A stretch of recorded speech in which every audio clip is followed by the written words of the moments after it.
Folks, Black Star Network is here. Hold no punches. I'm real revolutionary right now. Black power. Support this man, Black media. He makes sure that our stories are told. Thank you for being the voice of Black America, Roland. Stay black. I love y'all. All momentum we have now, we have to keep this going. The video looks phenomenal. See, this difference between Black Star Network and Black-owned media and something like CNN. You can't be Black-owned media and be scared. It's time to be smart. Bring your eyeballs home. You dig?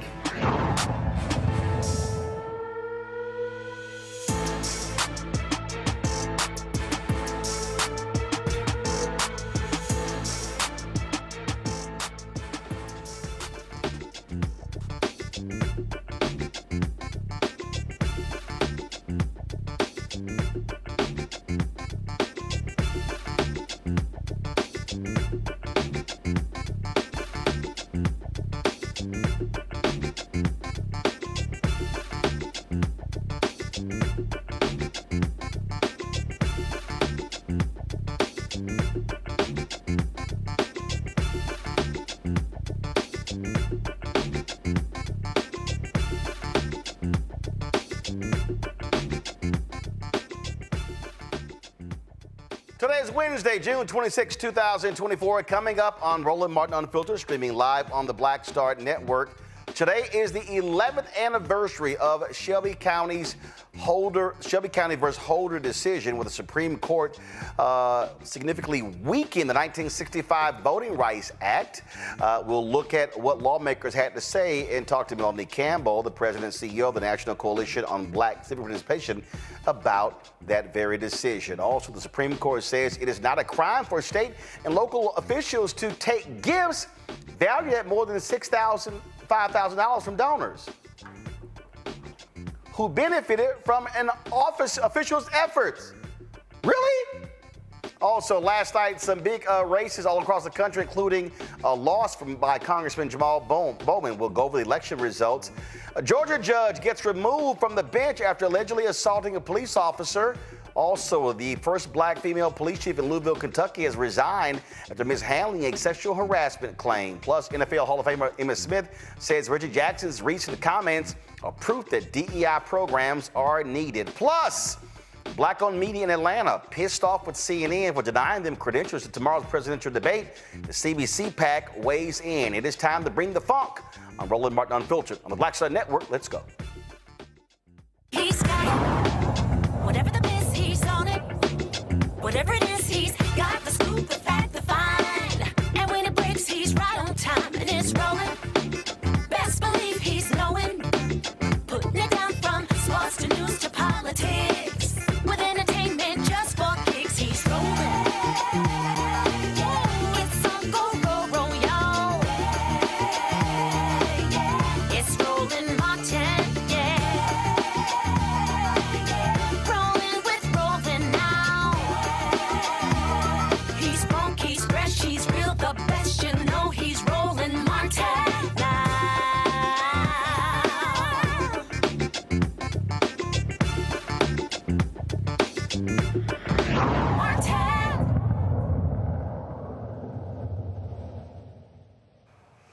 Well, we're still waiting for the Supreme Court to release their ruling regarding presidential immunity, but one story that jumps out is pretty crazy. Today, the Supreme Court struck down part of a federal anti-corruption law, making it a crime for state and local officials to take gifts valued at more than $5,000 from donors who were awarded lucrative contracts or other governmental benefits. Thanks to that official, in a 6-3 vote, the justices overturned the conviction of a former Indiana mayor who asked for and took a $13,000 bribe from the owners of a local truck dealership after he helped them win $1.1 million in city contracts for purchasing garbage trucks. Now, what's crazy about this ruling is what they laid out. They said that, well, you know what, the law really isn't clear. Prosecutors like, what are you talking about? The law is real clear. How do you come to that conclusion? It's no shock that you would have this court make this decision, considering you have people like Justice Alito and Justice Clarence Thomas who have taken, to Thomas' cases, $4 million in gifts from various people. Talk about absolutely crazy. Introducing my panel right now from the Fair Election Center, Rebecca Carruthers, joining us out of D.C. Glad to have you here, Rebecca. Robert Patillo, People, Passion, Politics, 1380 WAOK out of Atlanta. And also State Representative Yolanda Jones out of Houston, who's also an attorney. Glad to have all three of you here. Rebecca, this court is crazy. Now, first of all, what these conservatives have done is consistently, Rebecca, chip away at this particular law. They've allowed other politicians to get away with accepting bribes and taking gifts. You can go back to Bob McDonnell when he was the governor of Virginia. They overturned his conviction as well. But this ruling here is absolutely insane. Thank you, Roland. So this is what's clear, is that the Supreme Court is letting us know that they are for sale. They're making it clear with this particular ruling, and they also protect their own. Because if the Supreme Court didn't rule this way, then what happens to Clarence Thomas? What happens to Neil Gorsuch? What happens to all of those folks where there's rumors that they're receiving gifts, lavish trips from would-be donors? I think this is bad for American politics. I think this is bad for the American judiciary. We should not have the appearance of corruption, and we shouldn't have actual corruption. And so basically what we saw the Supreme Court do was legalize corruption. I mean, what's unbelievable here, Robert, is that, I'm reading this story from Vox here. And what they basically say is that officials can accept gratuities from people who wish to reward them for their official actions. That's the whole point of the law. So you don't make decisions for the purpose of saying, now, hook me up. At least they're being honest, finally. I mean, it's not as if these things weren't going on the entire time and all of us didn't know they were going on the entire time. But it's just about time that we're all adults now. We realize this is a corrupt system and we need to stop calling it a democracy. It's not a democracy. It's not a republic. It's an oligarchy. If you have money, you get a different set of rules in America than anyone else. And the sooner we realize this and that we accept this, the sooner we can start fighting back against that. But as long as we keep thinking that this is the idea of one person, one vote, and the hard-working men and women in this country have an opportunity to make a change. No, it's about money. The Supreme Court, their rulings are based on money. So if that's going to be the case, let's get us some money together and see how much we can buy one of these justices for. It sounds like Clarence Thomas costs about $4 million. So let's find out how we can get $4 million and buy Clarence Thomas. And if it's that simple and that's what we need to do, if that's what's going to take for us to get our legislative agenda moved, we can either hope for the better angels of America to change, or we can get a GoFundMe together, buy Clarence Thomas on clearance somewhere, and then get these things done quickly, because it seems that we're playing by a different set of rules than everybody else is playing by. You look at this here. This is crazy, Yolanda. The case is called Schneider versus the United States. Go to my iPad. This is what Justice Brett Kavanaugh said. They say there's a distinction between bribes and gratuities. Kavanaugh writes, bribes are payments made or agreed to before an official act in order to influence the official with respect to that future official act. Gratuities, quote, are typically payments made to an official after an official act as a token of appreciation. So basically what the Supreme Court is saying is, Yolanda, I need you to hook me up in getting this contract with the state of Texas. And, oh, don't worry about it. I'm going to take care of you after the fact. Don't worry about it. I will tip you after the fact. I will show my appreciation for your diligent work on making sure I get that contract after the fact. It's the same thing. So first of all, we can have an agreement in advance. Don't pay me till afterwards. So really, you're buying me. That's what you're doing. But I would respectfully disagree that we need to hold a GoFundMe, because of the history of discrimination in this country, we ain't got as much money as white people. We just don't. They always gonna have more money most times. So I also think that Alito and Thomas had to vote the way that they voted because they already bought and paid for it. It is concerning to me because elected officials generally listen to two classes of people. One, people that have money who can buy them, or they can buy votes for them, or they can afford to get people to the polls, or two, people that organize. And it's much easier for people who have money. So it's discouraging as a lawyer for 30 years. It's also more discouraging because there is something called stare decisis, which means basically this has already been decided and we're going to follow the law because it's the law. And now this activist Supreme Court that has a supermajority of Republicans basically go along and they create new laws. And that's a problem as a lawyer because we generally know what the law is and we generally know whether our clients have meritorious cases. And we can depend on like the letter of the law, which when we get to the 11th anniversary of the gutting the Voting Rights Act, we'll see why when you change the law, it throws our rights into limbo. And I will tell you the people that are most often discriminated against unfair laws are Black people around the world. So I'm disappointed. I'm not surprised. And this is a perfect example of why elections matter, because the vote was along party lines and the Republicans always have more money than us. And if that's the standard, Democrats and poor people, we are in some deep and to the point that you just made there, go to my iPad. This is what is in this Vox story. It says, Kavanaugh's majority opinion, meanwhile, relies heavily on policy arguments and other claims that go beyond the statute's text. He does attempt to make a textual argument.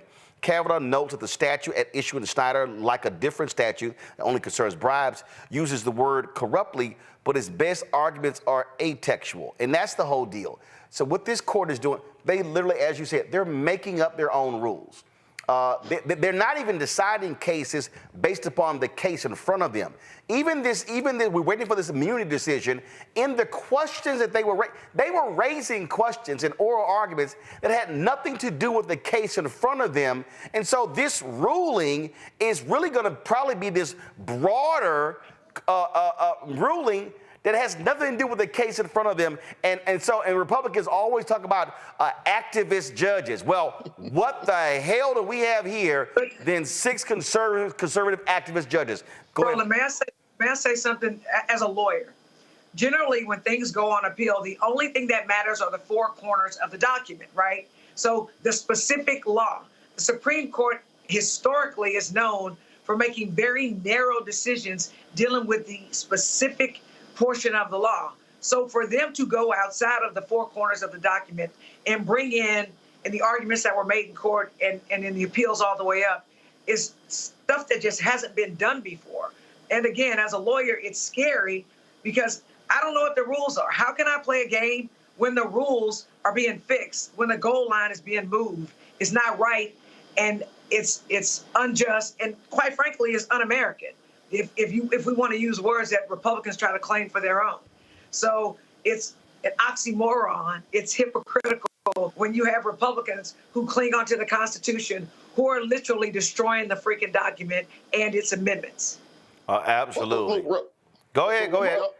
Y'all got to stop trying to hold Republicans to what they said previously. That was way back then. This is now. Now they're admitting to the lies they've been telling you, and they're admitting to who they really have always been. They've never cared about the Constitution. The Constitution was a convenient cover for them when they didn't want to abide by the civil rights laws. They are now making it very clear that if you want something done in America, you better show up with enough money to tip at the end. And I would love to see somebody using this as precedence in a prostitution case to say that, look, I wasn't paying for it, I was just tipping her afterwards, because it's the same process. And now that we know what the rules are going forward, that now it's pay to play by Supreme Court fiat, let's understand that that's the rules and get the money together we gonna need for the legislation we want. Now we know the rules, so now we can play by them. But Roland. Yeah, go ahead. But Roland, if we're going to go there, okay, there's Monica Conyers, expunge Dollar Bill Jefferson's record then, overturn Rod Blagojevich, stop Senator Menendez from going to prison then, clean up Ray Nagin's record. So if we're going to go there, then let's go there then, you know, but this is bad. I don't even know that the Supreme Court has really thought about all of the ramifications of this, because I'm thinking about all the politicians in Chicago, New Jersey, Louisiana. You know, we've seen these cases. I think this is going to be very bad for our democracy. Absolutely. All right, hold tight one second. When we come back, we'll talk about, again, the Supreme Court gutting the Voting Rights Act and the implications and what that has meant for our, so-called democracy ever since. You're watching Roland Martin Unfiltered right here on the Black Star Network. Next on the Black Table with me, Greg Carr, Dr. Gerald Horne, a man regarded by many as the most important historian of our time. He provides us a history lesson I'm betting you've never heard before.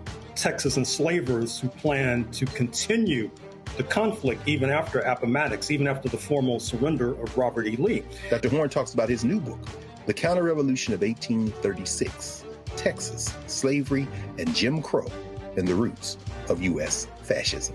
You do not want to miss this conversation. Only on the Black Table, right here on the Black Star Network.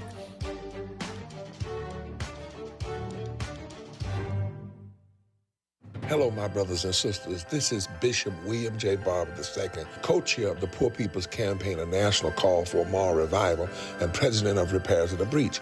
And I'm calling on you to get everybody you know to join us on Saturday, June 29th at 10 o'clock a.m. in Washington, D.C. on Pennsylvania and 3rd for the Mass Poor People's Low-Wage Workers Assembly and Moral March on Washington and to the polls, and the post effort to reach 15 million poor and low-wage infrequent voters who, if they vote, can change the outcome of our politics in this country. Our goal is to center the desires and the political policy agenda of poor and low-wage persons, along with moral religious leaders and advocates. Too often, poor and low-wage people are not talked about, even though in this country today, there are 135 million poor and low-wage persons. There's not a state in this country now where poor and low-wage persons do not make up at least 30% of the electorate. It is time that the issues of poor and low-wage people be at the center of our politics. Living wages, health care, things that matter in the everyday lives. We will no longer allow poverty to be the fourth leading cause of death in this country.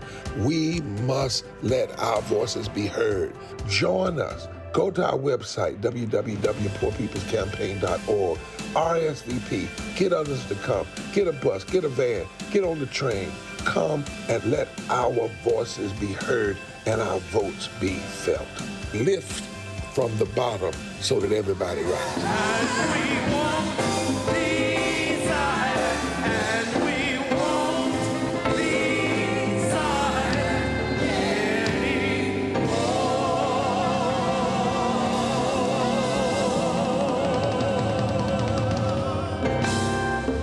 Hatred on the streets, a horrific scene, a white nationalist rally that descended into deadly violence. White people are losing their damn minds. As an angry pro-Trump mob storms the U.S. Capitol, we're about to see the rise of what I call white minority resistance.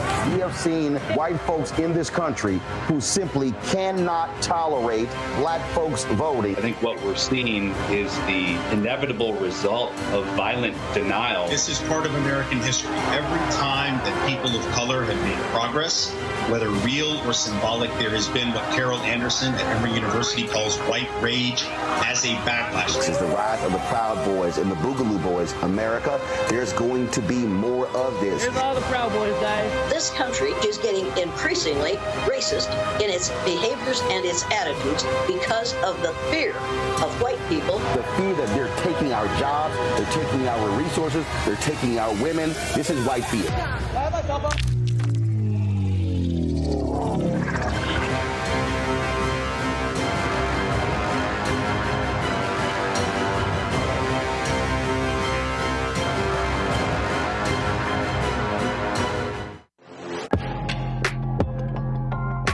have been asking me about the pocket squares that we have available on our website. You see me rocking the Shibori pocket square right here. It's all about looking different. Now look, summertime is coming up. Y'all know, I keep trying to tell fellas, change your look, please. You can't wear athletic shoes every damn wear. So if you're putting on linen suits, if you're putting on some summer suits, have a whole different look. The reason I like this particular pocket square, the Shibori, is because it's sort of like a flower and looks pretty cool here versus the traditional boring silk pocket squares. But also I like being a little different as well. So this is why we have these custom-made feather pocket squares on the website as well. My sister actually designed these after a few years ago. I was in this battle with Steve Harvey at Essence, and I saw this at a St. Jude fundraiser. I saw this feather pocket square, and I said, well, I got some ideas. So I hit her, and she sent me about 30 different ones. And so this completely changes your look. Now, some of you men out there, I had some dudes say, oh, man, I can't wear that. Well, if you ain't got swagger, that's not my problem. But if you're looking for something different to spruce up your look, fellas, ladies, if y'all looking to get your man a good gift, I've run into brothers all across the country with the feather pocket squares saying, see, check mine out. And so it's always good to see them. And so this is what you do. Go to RolandSMartin.com/pocket squares. You can order Shibori pocket squares or the custom-made pocket squares. Now, for the Shiboris, we're out of a lot of the different colors, and I think we're down to about 200 or 300. So you want to get your order in as soon as you can, because here's what happened. I got these several years ago, and the Japanese company signed a deal with another company, and I bought them before they signed that deal, and so I can't get access to any more from the company in Japan that makes them. And so get yours now. So come summertime, when I see y'all at Essence, y'all could be looking fly with the Shibori pocket square or the custom-made pocket square. Again, RolandSMartin.com/pocket squares. Go there now.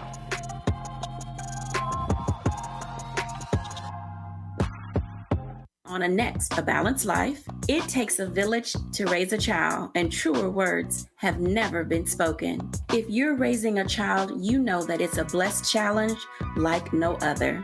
Even more so if your child has a disability. We'll talk to parents and our expert panelists about the best way forward for your child to help you maintain your own sanity. On a next, A Balanced Life with Dr. Jackie on Black Star Network.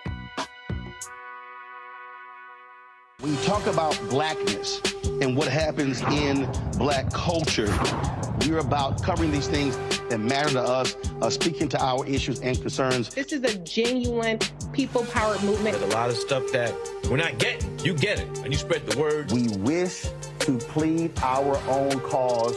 Too long have others spoken for us. We cannot tell our own story if we can't pay for it. This is about covering us. Invest in black-owned media. Your dollars matter. We don't have to keep asking them to cover our stuff. So please support us in what we do, folks.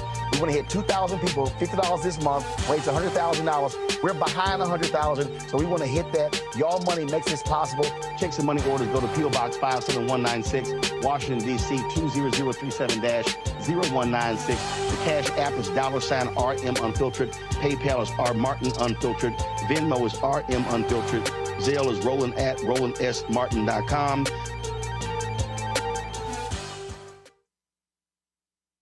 Me, Sherry Shepard, and you know what you're watching, Roland Martin Unfiltered.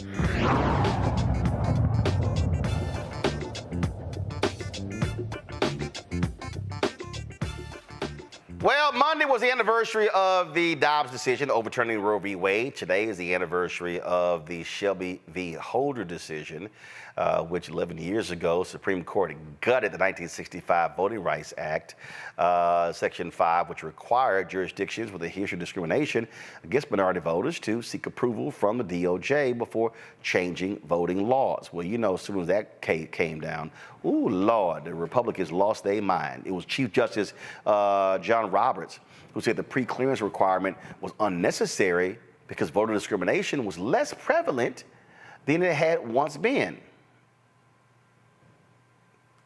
Really? Okay. All right. So Democrats today talked about the importance of that and how critical it is. Joining us right now is Melanie Campbell, President and CEO of the National Coalition on Black Civic Participation, to weigh in as well. And here's the thing, that part right there is still stuck on stupid, where John Roberts figures, oh, things have been so great, we can now get rid of it. No, fool. The reason we have seen the progress is because that was always the backstop. They couldn't screw over people because they knew they needed to get cleared. Roland, great to be with you tonight. Just another example, and it reminds us that foolishness didn't just start with the Supreme Court. In recent times, we've been dealing with this now for well over a decade, and the Shelby v. Holder case is an example of that. And the same court has taken the gloves off in there being a arm of the Republican Party, and they have no shame about it. And so we know elections matter, and the Supreme Court is something we really better pay much more attention. We got to do, I don't know how we're going to get folks to do it wrong, but we got to get them to understand that this election, the next president of the United States who gets elected in 2024 will likely have 2 seats that they can fill on that Supreme Court. We're talking about if you pick up 2 seats, like the first 3, the last 3 that were put on there by Donald Trump, they would be able to rule and wipe out rights that would last for decades. So it's a lot running on this. And so when you talk about what happened yesterday, anniversary, these anniversaries now are anniversaries of us losing our rights. Right. That have as opposed to anniversaries of being able to use about how we're moving forward in this country. So there's a lot at stake. In the Supreme Court, I think people are getting educated about it, but I don't think the average person is really paying attention. Well, people don't understand is literally after the Supreme Court decision, these Republican legislatures raced to change laws. They started shutting down polling locations. They started instituting voter ID. All of these laws, all of these happened after this change. And people also got to remember, before this, every time the Voting Rights Act came up to be reauthorized, it was passed huge numbers of Republicans and Democrats. That's right. 2006. I remember being in your hometown of Houston with Congresswoman Sheila Lee. We were working and having those hearings and how it was bipartisan. I think it was almost 100% vote in the Senate, and it was bipartisan. But what you have is a party that's decided that in order to maintain power, then the structure doesn't work for them. So dismantling the whole system, even with its flaws, is what they're doing. Yep. And so it won't matter about who you vote for. It won't. You talked about one person, one vote. It won't matter. It doesn't matter. We want to stay in power by any means necessary, and they are serious about it. And we better get serious about what that means for our community and this nation. Jelana? I'm really interested, and I'm really thankful that we're talking about this, because here in Harris County, if you'll recall, Chris Hollins was over our elections, and we had very favorable opportunities, I'll say that, for Black people to vote. We had 24-hour voting. We had Sunday voting. We had all these things to make it easier to vote and not more difficult to vote. Now, the Republicans were kicking and screaming. Once they changed all these rules, gerrymandering is the name of the game for Republicans. Once you didn't have to go get pre-clearance, and for people that don't understand legal terms, right? Pre-clearance is you have a history of discriminating against whoever. So before you can change voting rules for those people to vote, you have to go to the federal government and make sure that the laws that you want to change are not going to disenfranchise them. So for 11 straight years, and it will continue until we stop them by voting Republicans out of office. True story. They're going to continue to dismantle. So people are looking at districts in their respective states that don't make a lick of sense for the people that live in those districts.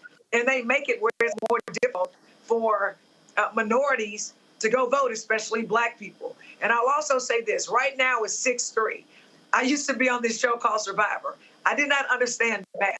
I did not watch the damn show before I was on it. I was on a team of 9, and I was in an alliance of 3. Let me be clear, 3 never beats 6, ever.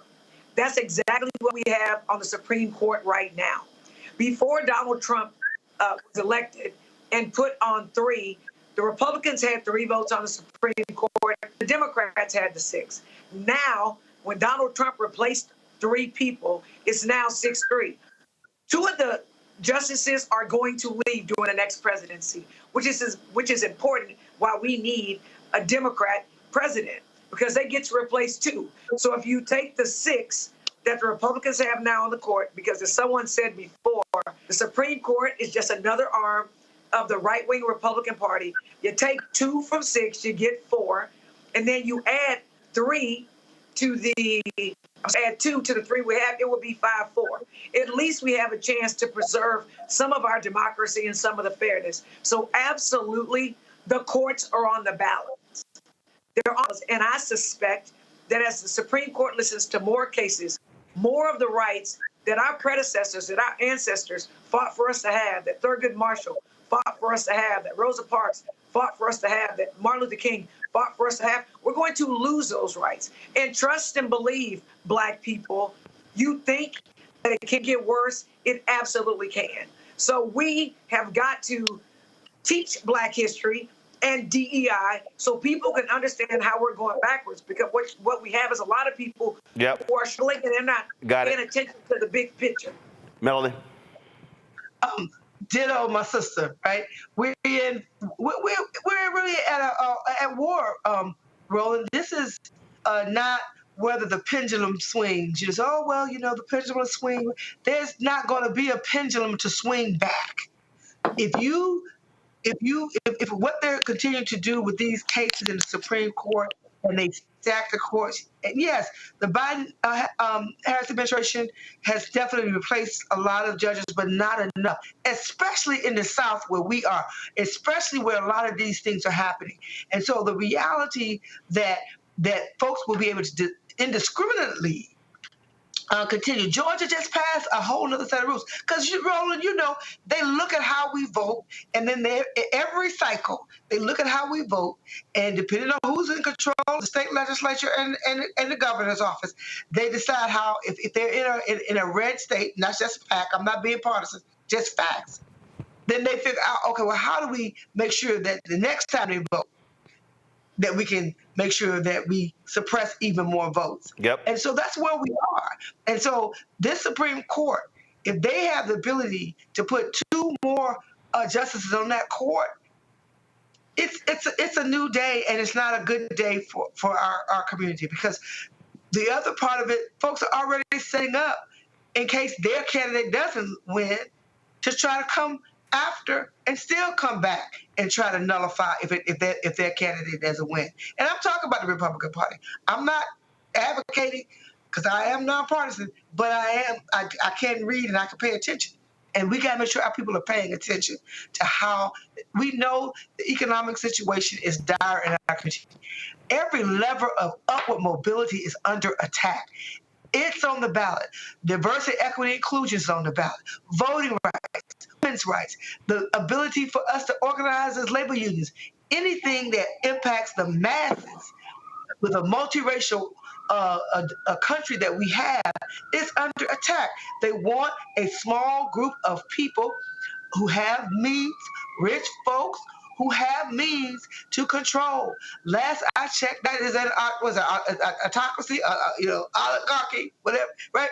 The reality is they want the rich folks to run everything, and vote won't matter. They want to set it up, and so whether you Black or brown or young or anything that could be seen as progressive and not about a few people controlling and put a fascist in place. Right. We've seen it. I'm so glad people are talking about the 2025 plan. I know you've talked about it on your show and elsewhere. It's like, look at your eyes are not, but you got to pay attention and got to make sure that we sound the alarm in our community. Right. This is not what you can vote on. Let me quick, Rebecca. Hey, Melanie, it's really good to see you tonight. So we know in Georgia, it's now a felony to give someone food or drink if they're standing in line to vote. We know in Florida, if you help 2 or more folks turn in their absentee ballots, that is now a felony to do so. We know in states like Kentucky and Virginia, there's arbitrary voting rights restoration for convicted felons. We know in Arizona, there's show your papers, and we know that in Wisconsin, there's many voters that were purged off of the voting rolls. So with that said, we also have a lot of targeted misinformation and disinformation towards Black folks in this country headed into the elections. So what do we need to be doing to make sure that we're convincing Black folks to turn out to vote in November? And what support do Black voters need to hear in order to turn out in November? Melanie? Good to see you too, sister. We need to be organizing now, and a lot of our organizations are. But we gotta turn the heat up. We gotta get on the ground. It is not something we're gonna be able to do on our telephones. It's not gonna be just doing a text banking campaign and say that's how we're going. We gotta get in. It's hard work, right? But our ancestors have gone through a whole lot worse. And so that's what it's going to take. It's going to take us organizing together. It's going to take Roland being able to make sure that you and others are able to get the access that you need, by the way, in order to be able to make sure that our communities get information from trusted voices. We know with so many other things, we got this situation we're talking about with the courts. And so there's a lot of things coming at us, but we are a resilient people. And if it didn't matter, it wouldn't be bothering us. So we got to make sure that we help build this country, and we're not going anywhere. I'm doing that. We've been doing our power to ballot campaign since last year, right? And we're going to keep on doing what we need to do, but we also need to come together and make sure that we're strategizing, because the attacks that are going to come through social media, through artificial intelligence, are also going to be things that we don't, in a way that are going to be much more robust. And so we've got to find ways to make sure that folks are getting good information in order to make sure that we're able to vote, but have that vote counted and move our communities forward. We got a lot of work to do, but we can get it done. All right. Melanie Campbell, we appreciate it. Thanks a lot. Thank you so much, Roland. All right, folks, we come back. We're going to talk about Reggie Jackson. He made some comments this week at the historic game took place in Birmingham about how he had to deal with racism.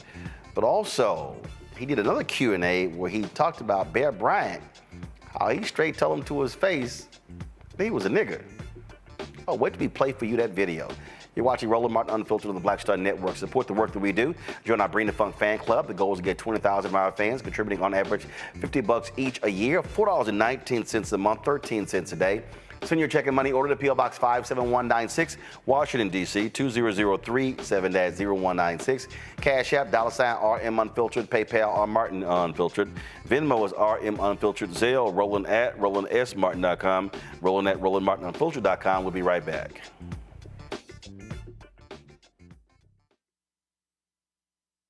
Hello, my brothers and sisters. This is Bishop William J. Barber II, co-chair of the Poor People's Campaign, a national call for a moral revival, and president of Repairs of the Breach. And I'm calling on you to get everybody you know to join us on Saturday, June 29th at 10 o'clock a.m. in Washington, D.C.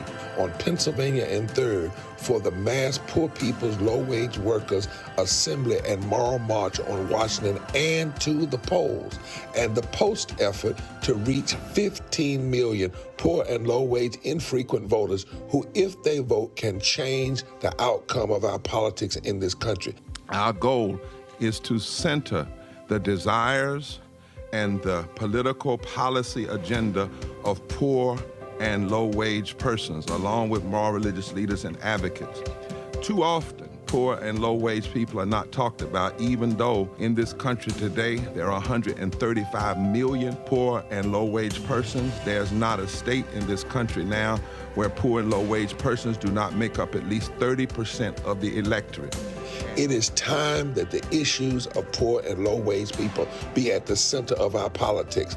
Living wages, health care, things that matter in the everyday lives. We will no longer allow poverty to be the fourth leading cause of death in this country. We must let our voices be heard. Join us. Go to our website, www.poorpeoplescampaign.org. RSVP. Get others to come. Get a bus. Get a van. Get on the train. Come and let our voices be heard and our votes be felt. Lift from the bottom so that everybody rises.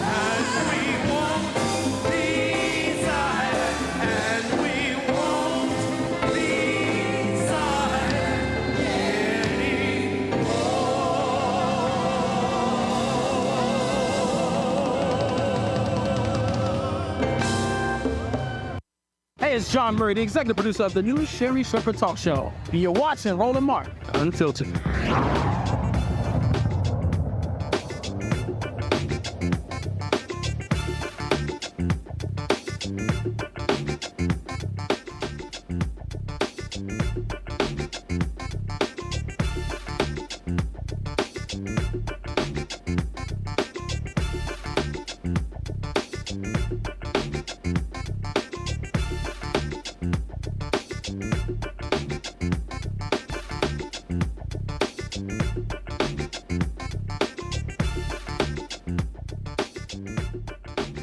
A lot of races across the country last night. One of them that was closely watched was that of Congressman Jamaal Bowman. He lost re-election in the primary to George Latimer in the 16th district congressional race.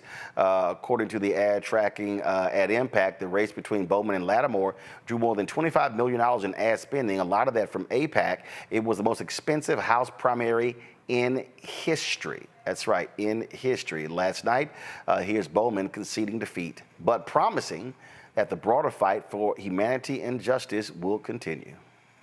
This movement has always been about justice. It has always been about humanity. It has always been about equality. And it has always been about our collective liberation. This movement has always been about. Now, folks, that was that particular race last night. There were some other races that we saw taking place. One of them, when you talk about some of these local elections that took place, one of them was actually in New York State, where you had a longtime district attorney, go to my iPad, a longtime DA, who was running, who often opposed criminal justice reform. Well, guess what? He lost in Albany County to Democratic primary Lee Kinlan, a progressive DA. And so that was a race. In Colorado, Lauren Boebert won her particular race. In South Carolina, Pastor Mark Burns, who was endorsed by Donald Trump, well, guess what? He lost his race. And in South Carolina, the three white conservative Republicans, three women who stood in opposition to an abortion bill in South Carolina, all three of them lost their primaries. Let's go to my panel here. This is the thing that we constantly talk about. I'm starting with you, Robert. Local races matter. Too much focus is often on what's happening nationally. And when you talk about campaigns, judicial races, DA races, state rep, state senate, county government, city hall, school board, on and on and on, all of these have a direct impact on public policy and the lives of everyday people. You're exactly correct, and this is why it's so important for us to focus on those races, because when it comes to criminal justice reform, nobody's going to do that better than your local judges, your DAs, your prosecutors, your police chief, your sheriff, etc. And that can be voted on the local level. Whether or not the Justice Department or the Biden administration or Congress moves on it, you can make those things happen on the local level. But also, we have to, as we talked about in the first segment, we have to look at the impact that some of these outside groups and their spendings have have on these local races. Jamaal Bowman having to go up against $20 million of outside money because he believes in the rights of Palestinians and that they should not be, we should not have 30,000 children being bombed to death in Gaza. I think that should send chills up the spines of everyone in this country. This idea that you have Congress people that are no longer accountable to the voters in their district. They're accountable to Netanyahu. They're accountable to what these special interest groups do from across the world and across the country. This very much shows us that if you stand up and speak out against certain groups in America, no matter how secure you are in your seat, they can flood the zone with enough money to defeat almost anybody. And we saw the Democratic establishment, Hillary Clinton endorsing his opponent, other members of the mainstream Democratic Party basically bending the knee before AIPAC. We saw John Fetterman meeting with Netanyahu after Netanyahu insulted the U.S. earlier this week. We have to start taking control of our local elections and now allowing money, special interest groups, and foreign power to decide who represents our communities. Otherwise, we will no longer have a voice in this oligarchical system. I'm looking at there was a piece here that I didn't even realize this. So Elizabeth Epps, she was an abolitionist, Rebecca. She shocked folks when she won her race 2 years ago. But just last night, and look, when she went to the Colorado legislature, I mean, she was sitting here kicking butt, was challenging Democrats left and right. Well, the governor backed another person running against her, and she lost her primary last night. This is a perfect example that people have to understand. Every election matters. When you have somebody when you have strong progressive voices, you have to recognize that, hey, they might have won 2 years ago, but if they piss people off, people are going to come after them, which means that those voters have to keep doing the work, and you got to keep showing up. Yeah, and oftentimes this is less about the actual voters, but more about the local party politics. Even if we go back to New York Congressional District 16, Jamaal Bowman's seat, in 2020, it was about 30% Black, 34% white. Now this year, it is 21% Black, 42% white. We know that white voters don't always vote for Black candidates. So now the district was within 4 points between Black voters and white voters, and now it's double the amount of white voters versus Black voters. So I would say even Jamaal Bowman's relationship with the local Democratic Party probably led to that gerrymandering happening in a way that wasn't racially advantageous for where Jamaal Bowman's politics are.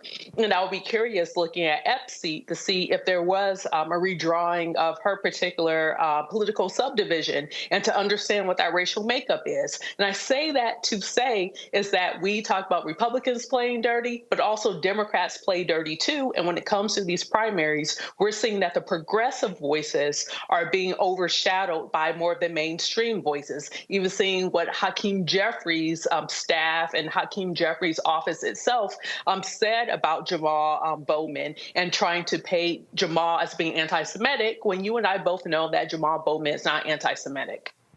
Well, first of all, Jeffrey endorsed Bowman. So we talk about there were some comments that was released by his staff earlier today that seemed to criticize Jamaal Bowman. So it was interesting watching. Oh no! What you're talking about is, so what happened is the Justice Democrats criticized Congressman Hakeem Jeffries, saying he did not come to the district to campaign for him, and his people fired back at them. So that was the exchange between his communications people and the Justice Democrats. Thank you. The thing here, Jolanda, is, and look, you've been on the city council, you've been on the school board, now in the state legislature, that people don't seem to understand what Rebecca was just talking about, the redrawing of lines. The reality is when you have redistricting, these things happen.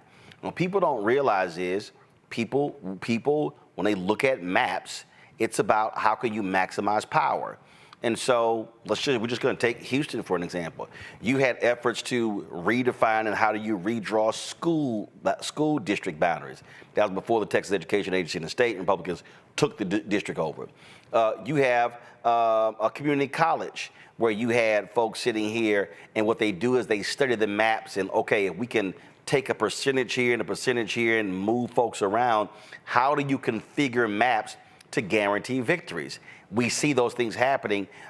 Then you start talking about city council and then state rep and then state senate. I mean, that's the stuff that people don't understand. And so in the case of Bowman,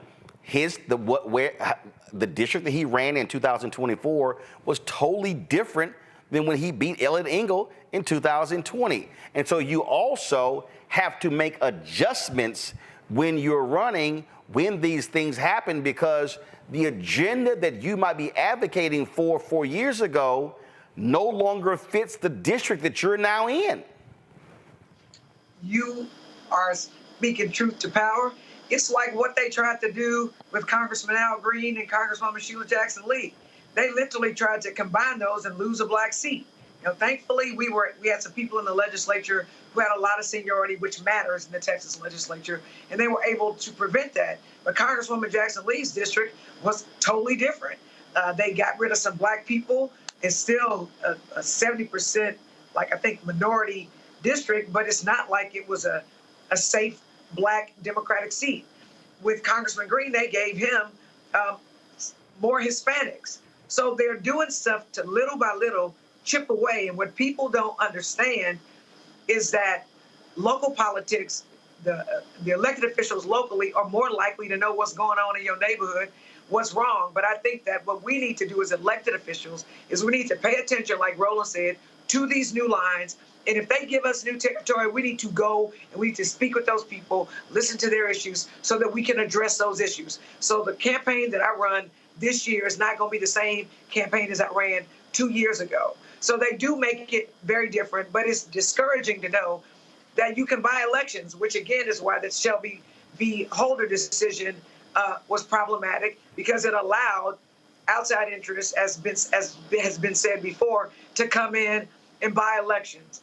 And I'm telling you, even if someone gets elected locally, those are springboards to bigger elected offices where you can do more damages across the country. So we need to pay attention, and Bowman's loss should make us all pay attention and try to make sure that we're not at the wrong end of that boulder. Indeed, indeed. All right, folks, hold tight 1 second. We come back. You know what? I should just do it right now. So, all right. So this morning, my phone started ringing from black folks in black media saying they were denied credentials by CNN for tomorrow's presidential debate. I was like, what the hell is that about? So I posted a tweet, tagged the head of corporate PR for CNN, saying, hey, I don't know how y'all just freezing out black-owned media. So I then, at 12:07 p.m., I then sent an email to the folks at CNN saying, hey, listen, black-owned media is important. Here's the whole deal. So y'all should, rectify this. And nothing happened. Well, what then happened is folks start turning up that heat. And so about 4 o'clock, you had the folks at the Atlanta Black Star. They dropped this story here with the headline, Disrespectful, CNN excludes Black American media from 2024 president debate in Atlanta, but approved credentials for reporters from other countries. And so they say that, well, how are you going to have, reporters from all across the globe covering this debate, but you don't take care of folks who are right here in the United States. And actually CNN actually hit me back with a statement. I'm going to show you exactly what they said to me. And then also just give me a second. And then, so give me 1 second. Let me pull this email up to show you. And this is from Emily Kuhn. She is Kuhn. She is the head of corporate communications. So I sent the email to her as well as to the big boss at CNN, Mark Thompson.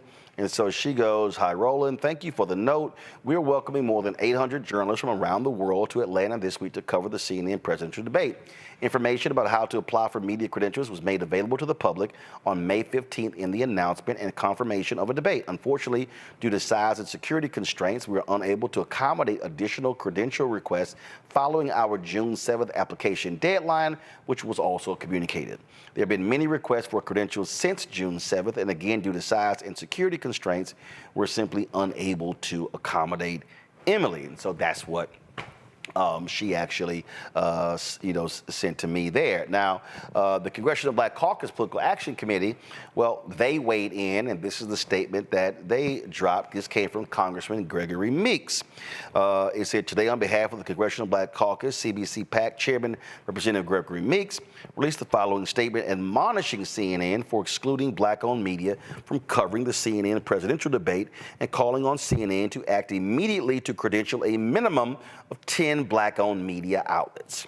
This afternoon, we learned that CNN has credentialed 800 members of the media for the first presidential debate of the election cycle. Not one represents a Black-owned media outlet. CNN's exclusion of Black-owned media represents an egregious oversight and is totally unacceptable. CNN must immediately credential Black-owned media outlets ahead of tomorrow night's debate. Failure to do so is a choice, an offense to Black Americans and cannot stand. We're calling on CNN to credential a minimum of 10 Black-owned media outlets for tomorrow's debate. Black-owned media provides a critical, trusted source of information to our communities, and their role in our democracy must be respected and honored by CNN." So that was what the CBC PAC had posted about 30 or 40 minutes ago. Ebony Magazine, give me 1 second. I got this text message because Ebony Magazine dropped a story of theirs. Let's see if I can find it. Here it is. Their headline, CNN's exclusion of Black media raises concerns over influence and voting suppression. And so this is their story, and they say CNN refused to secure credentials for any Black media outlet ahead of the first 2024 presidential debate. And so they lay out in here what took place. I do know, and then it says here, at the Biden-Harris campaign, which has actively advocated for the inclusion and presence of local and national Black outlets at Thursday's debate, they're going to be hosting an exclusive gaggle, a more informal press briefing that does not allow video of the actual debate. This move is seen by many as an attempt to address the concerns raised by Black media as the Biden-Harris campaign seeks to optimize visibility for Black and brown voters who play a pivotal role in the election season. Now, there are a lot of people who have hit me and they said, "Well, Roland, did they deny you?" No, we were not denied. We never applied. We had no plans on traveling to Atlanta to cover the debate because I'm not going to spend money just sitting in a big ass room when I can literally do it right here in my studio. And so tomorrow night, y'all can show the graphic, we're going to have our own coverage right here. We're going to have our panelists in studio. We're going to have pre-debate coverage. We're going to simulcast the debate. Then we're going to have post-debate coverage taking place as well. And so that's what we are doing. So we'll be having at least 4, potentially 5 hours of coverage of this first presidential debate taking place tomorrow, beginning at 8 p.m. Eastern. There will not be a show at 6 p.m. Eastern. And so this is one of the things that, and so here's what you have. You have CNN saying, hey, that was a deadline. But here's the thing that people like CNN don't get. And they need to understand this. And I deal with this all the time. I deal with this with campaigns. I deal with this people on Capitol Hill. So what happens is mainstream media people, they think they only talk to themselves. They go, oh, well, we're all sort of in this same thing, so therefore we know. What they don't understand is not everybody is in that world. Happens all the time. Things will happen on Capitol Hill, and they'll say, oh, we got pool coverage. It happened when Vice President Harris went. Well, she had one of the trips, and same thing when they had the launch for Biden-Harris, Blacks for Biden-Harris in Philadelphia. It was like, we had pool coverage, and I had to explain to them, hey, everybody can't afford the pool. It actually cost significant amounts of money to be in the Washington, D.C. pool. Give you a perfect example. When CNN initially was talking about this debate, they were talking about, sharing it with the pool in terms of how it goes out. But if you're not in it, it doesn't work. We are members of the Associated Press. We pay Associated Press about $170,000 a year. People don't understand is there are levels of the Associated Press.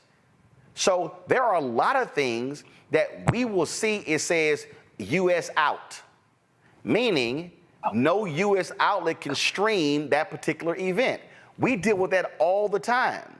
And so I can understand a lot of the black-owned media outlets not even being aware of these procedures here, because that's not what you do every single day. There are media outlets in this country. Y'all, I was at CNN for 6 years, okay? A lot of these outlets, they have staff whose sole job is to do those things, to literally handle credentialing. You don't even have to sit here. It's like the bosses decide, oh, we're going to bring 75, 100 people. They go, here's the list, boom, boom. You don't even do anything. Next thing you know, got your credential, whatever the heck. No. And so these things happen. We've had to deal with this when you cover the political conventions. See? So you would think, all of y'all at home, y'all would think, oh, Democrat political convention, national convention, Republican national convention, which means that if you're going to get a credential as a media to cover it, that means you're going to go through the DNC, go through the RNC. Nope. Guess who controls the credentialing? The radio and television gallery on Capitol Hill. They control that process. Well, because here's the deal. They go, well, everybody covers Capitol Hill. No, we don't. So every 4 years, we typically have problems dealing with the people in the radio TV gallery. And then what we have to then do is go to the DNC and the RNC and say, hey, yo, they tripping. That happened in 2016. I had to deal with Sean Spicer to make sure we had credentials to cover the Republican National Convention in Cleveland. We ain't going this year, waste of money. And so we had to deal with him on that. And so we've had to do the workaround to deal with that. And so that's what the CNNs of the world have to understand. Here's what I think makes sense right here. Listen, it's 800 people. You have security restraints. You have time constraints. Robert, here's to me what makes sense. You've had the Atlanta Black Star, Atlanta Voice saying, hey, what the hell's going on? First of all, you can't be in the Black Mecca and you're going to leave out 2 Black Atlanta newspapers. Now, to me, what makes sense is, the CBC, totally understand it. Hey, 10 credentials, not sure how many you can get. But first thing, CNN, credential the Atlanta people. Okay, that's first. And the other deal is here. NNPA, which represents all the black newspapers, they apply for a credential. And I saw Stacey Brown's tweet where they applied, they were told, sorry, too late. Now, the Atlanta Voice is a member of NNPA. So they can provide their coverage to NNPA for all of their newspapers, okay? They can actually get that. To me, that's actually what you do. And I know that Black Enterprise, Ebony applied, the Shade Room. And so the thing here is, if what CNN should have done, again, when I sent them the email at 12:07 and realized that, hey, this might blow up, quietly go, okay, we're gonna credential these 5 people, boom, there you go, no story. Then you don't get the Atlanta Black Star story, you don't get the Ebony story, you don't get the CBC PAC story, you don't get a potential statement from the National Association of Black Journalists, and it doesn't become a thing. This is called bad PR. And you gotta know how to avert a crisis with the PR folk. You don't actually make it work. So I wonder on CNN's PR staff, y'all got any black people who are in the room? Something tells me that staff don't have any black people. That might be y'all bigger problem. Well, Roland, I also love that they gave you the standard pat you on the head reaction. Oh, I'm sorry, little black person, you missed the deadline. If you had only read better, then you wouldn't have done so. And not that they completely missed the context of it, because as you said, they didn't have anybody in the room who could understand that you could not be in Atlanta and not have black journalists from Atlanta in that room. I applied for a credential and got denied because I'm on radio here in Atlanta, and I was going to cover the debate. Instead, I'm going to go to some of the after after events, or I might fly up to D.C. and hang out with you, Roland. But it's one of those issues where the same progressive media that loves to call Trump racist and love to talk about what Republicans are doing often do the exact same thing. They just do it from a different perspective. They think that their white liberalness covers them from also doing things that are by their very nature racist. They have to understand that if you want to truly speak to the needs of black communities, you have to have black people in the room to tell you what those needs are. And through their own haughtiness, through their own condescending nature, this is why we see the ratings what they are for many of these major news networks, particularly CNN, because they do not know how to talk to the very groups that they want to support them. This is the thing and this was something that, and I told the Biden-Harris people this, when they made the decision not to participate in the presidential commission debates. I said, you can't leave everything up to these individual networks. That should not happen. And Rebecca, that's what you're dealing with here. So you have a network that's deciding who gets to come and who doesn't get to come. And to me, again, if you are, the reason the presidential commission was set up, so you have sort of this other entity that's doing that, and you have this process. That's the thing right there. And I said to them, I literally sent text message, email saying, yo, don't let them screw us over the feed. I said, the feed to this debate, we shouldn't have to pay for it. It should be open to everybody. And then I saw this story where CNN said something like, well, this debate is costing us. You asked for it. And let's be real clear. The debate is happening in your studios. You're not having to go out and rent a facility to actually host this debate. I mean, come on. Now the media overflow, however that works, whatever. But it's like, y'all, come on. Can we get real here in terms of really what's going on here? And so that to me is what the campaigns have to understand is if you start putting these things in the hands of the outlets and they get to control the flow, it's going to be a problem. And look, the conservative outlets that are complaining that they didn't get credentialed.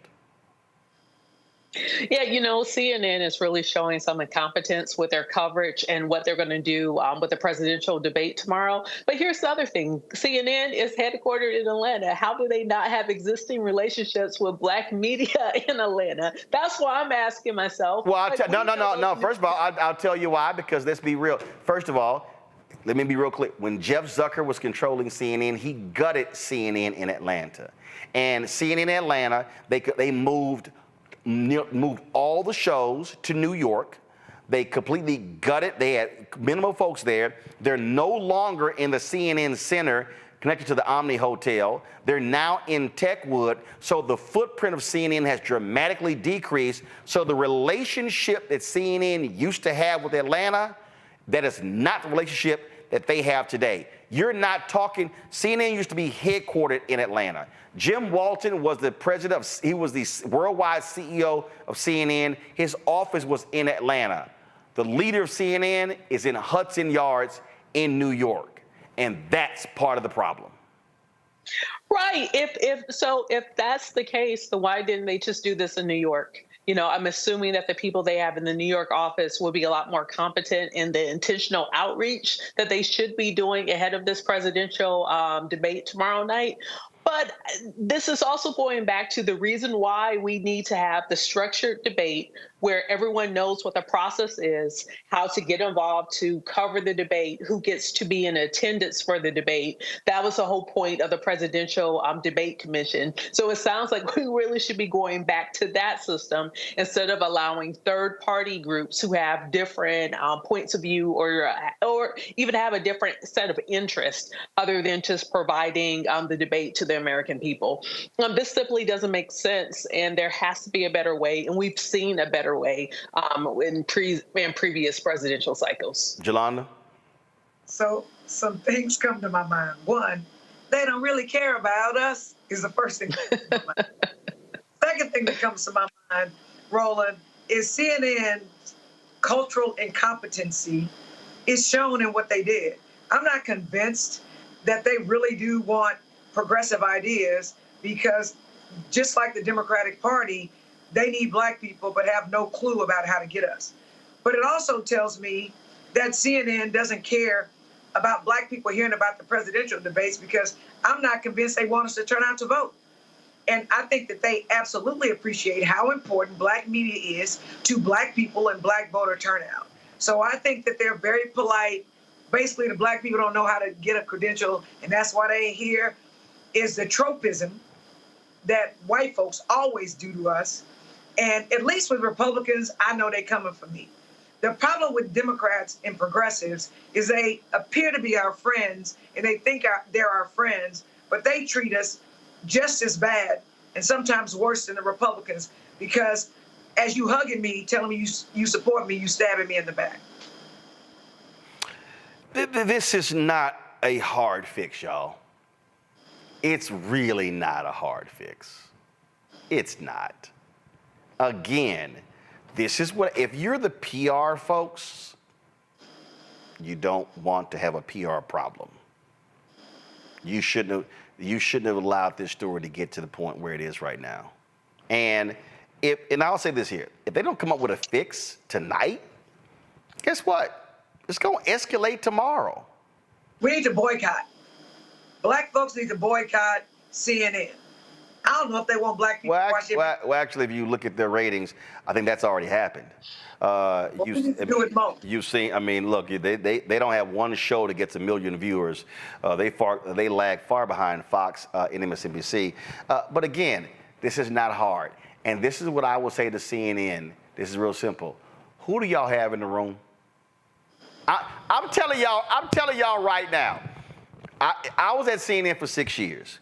If this had happened when I was at CNN, let me tell you exactly how this would have went. The moment I heard this here, I would immediately email Jim Walton. I would have immediately emailed John Klein, who's president of CNN US. I would have immediately interviewed Barbara Levine, who was in PR. I would have immediately emailed the other PR people. And I would have said, hey, y'all, this thing is going to intensify. You might want to fix this. You might want to fix this. I'm just saying, okay? And you would have, and so you would have, because again, when you have cultural competency, you can see the thing unfolding before it unfolds, and so therefore you avert the problem. In fact, I did that all the time. There were a lot of times when certain stories would happen, I would see it. I'm like, yeah, we need to be doing this right here before this thing goes here, and so that needs to happen as well. So I would also hope the Black folks who are at CNN, the people who are on air, and the commentators, and the host, and the anchors, and the correspondents, I would hope they're weighing in as well, because otherwise, why are you there? Stand up for Black-owned media, not just for mainstream folks as well. So we'll see.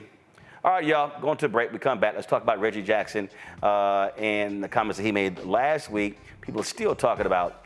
You're watching Roland Martin Unfiltered on the Black Star Network. I need you to scream for your new beginning. 5, 4, 3, 2.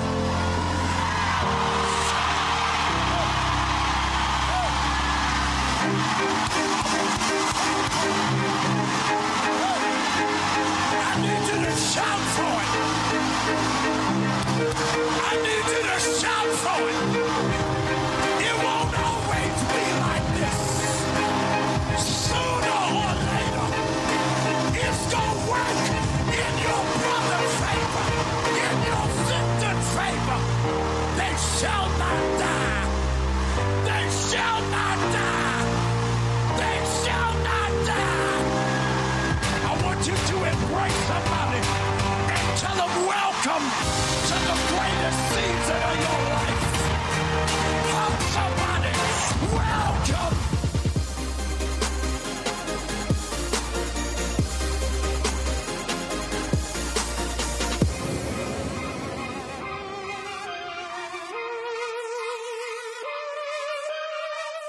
Me, Sherry Shepard, with Sammy Roman. I'm Dr. Robin B., pharmacist and fitness coach, and you're watching Roland Martin Unfiltered.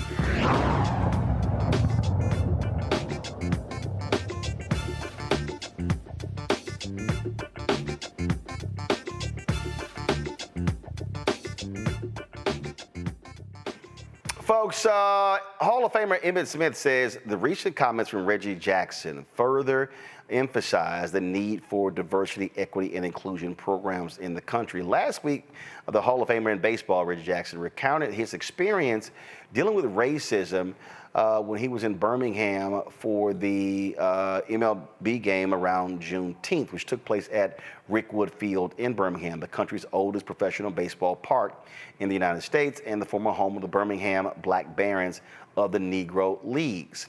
Smith released this statement on Tuesday. He said, as I'm reflecting on Reggie Jackson's raw comments from last week, it reinforces why DEI programs and initiatives must exist. His truth is a reminder of the pain and suffering endured by many of our Black ancestors, including significant sports figures.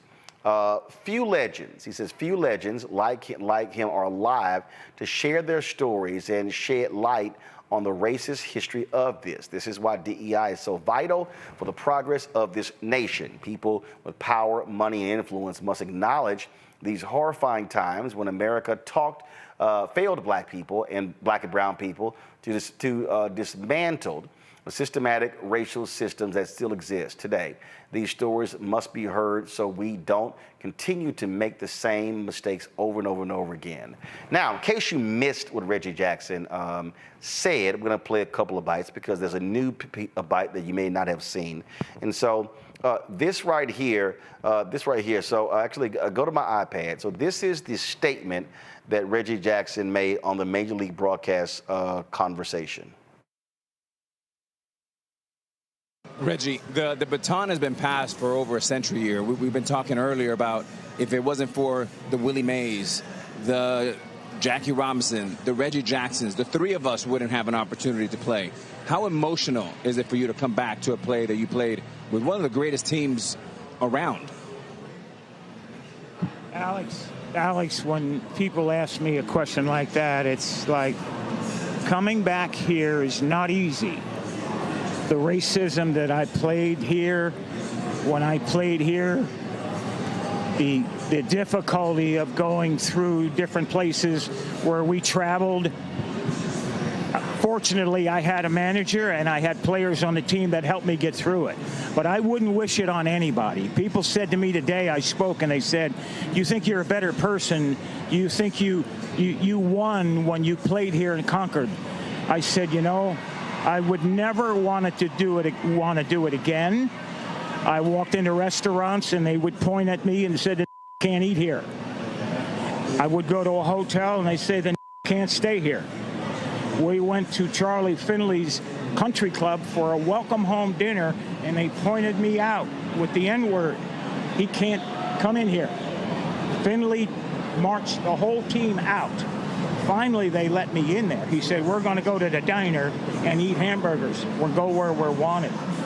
Fortunately, I had a manager, Johnny McNamara, that if I couldn't eat in the place, nobody would eat. We'd get food to travel. If I couldn't stay in a hotel, they'd drive to the next hotel and find a place where I could stay. Had it not been for Raleigh Fingers, Johnny McNamara, Dave Duncan, Joe and Sharon Rudy, I slept on their couch 3-4 nights a week for about a month and a half. Finally, they were threatened that they would burn our apartment complex down unless I got out. I wouldn't wish it on anyone. The year I came here, Bull Connor was the sheriff the year before. And they took minor league baseball out of here because in 1963, the Klan murdered 4 black girls, children, in 11, 12, 14 years old at a church here and never got indicted. They were from the Klan. Life magazine did a story on them like they were being honored. I wouldn't wish it on anyone. At the same time, had it not been for my white friends, had it not been for a white manager and Rudy, Fingers, and Duncan, and Lee Myers, I would have never made it. I was too physically violent. I was ready to physically fight I'd have got killed here because I'd have beat someone's ass, and you'd have saw me in an oak tree somewhere. Reggie, I can't even imagine. It's awful you had to go through that, but appreciate you sharing the rawness and the honesty of it with our audience. I mean, really, we love you, Reg. Yeah, thank you. Quick history lesson right there. That's a great history lesson. Reggie Jackson telling us all about it, preaching. Wow. Now, Reggie Jackson also participated in a Q&A with my good friend Roy Johnson, who is a columnist with AL.com. And he said this about legendary football coach, Alabama great. He also coached at Texas A&M. I think he did Kentucky too. Can't remember that. Bear Bryant. Listen to this. The most impactful memory I ever had at Rickwood Field. It's tough to hear if you're from Alabama. At the same time, it came from a friend. He never apologized for it, but he was a friend. I'd hit 2 triples in the game, and I could run like a deer. After the game, the few people were around. Charlie Finley had come to that game. His son, Paul Bryant, was there. Paul Bryant was there. Alf Van Hoos was a sports writer here in this town. And Bear Bryant. And I was getting changed, finishing a shower and putting my shirt on. And Bear Bryant walked up to me and paid me a compliment. 1967. And he said to the group, "This is just the kind of nigger boy that we need in order to compete with Bo, Woody, Ara, and Johnny. Johnny Robinson of USC, Ara Parsegian of Notre Dame, Bo Schembechler of Michigan, and Joe Paterno of Penn State." He meant it as a compliment. He said, if we don't get one of these, we're not going to be able to compete with them. And about a few months later, USC came here with Sam Cunningham and beat Alabama 42-10. I got called up to the major leagues, and Bear Bryant came up to Charlie Finley's to Chicago in one of my first games and watched me play my first game. 21 years later, when I retired, I played my last game in Chicago there. And Bear Bryant came to see me play my last game. And so that friendship lasted until he passed.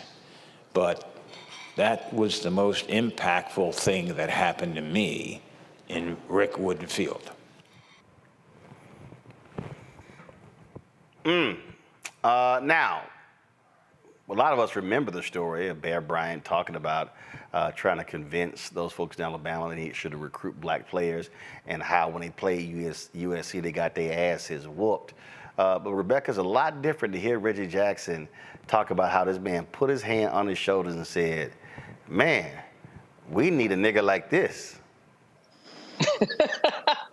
First of all, the fact that people believe that Bear Bryant was this great white hope who was trying to reconcile black and white relations in Alabama is so laughable to me, especially when you think about the history there and why there's many black folks who are supporting Auburn, even to this day, support the War Eagles because of Alabama's stance on racial integration of their football team. I'm still not convinced that Bear Bryant is this great person because of that 1970 game, and he just wanted to prove to the higher ups, hey, we need black people too, so we won't get our butts kicked. I'm not buying it. It's still Alabama, and this is still America. And so I am very grateful that Reggie Jackson is sharing his truth, because what's unfortunate is that Major League Baseball now doesn't have a lot of black American players. Because Major League Baseball decided, okay, we could go someplace, quote unquote, cheaper and invest money in it to create a pipeline of players, i.e. going into the Caribbean, to the Dominican Republic, and some of the other islands to recruit players. But hearing Reggie Jackson in his own words, especially on the heels of Willie Mays passing, it's a reminder to us all. Just because Jackie Robinson or just that one person, quote unquote, broke the color barrier doesn't mean that there isn't decades and decades of racial trauma for those who were still involved in the sport. But quite frankly, we can even take this out of sport. Just because we have civil rights laws in the books, those who are the first Black person to do this or the first Black person to do that, it doesn't mean that the rest of us Black Americans aren't carrying the trauma and the scars of racial hostility and violence towards us. And you know, Jelana's a whole bunch of those folks he was talking about, they still living. So I'm going to say this. This is personal to me. The first thing I'm going to say is, if you've been called a nigger, raise your hand. First thing I'm going to say. The second thing I'm going to say is, you don't have to have lived back then. I had the privilege to speak with Bill Russell in Boston one year at a Hall of Fame event. Bill Russell told the exact same stories that Reggie Jackson told. It was consistent, and it didn't stop with him. I went to Elsick High School. I graduated in 1984.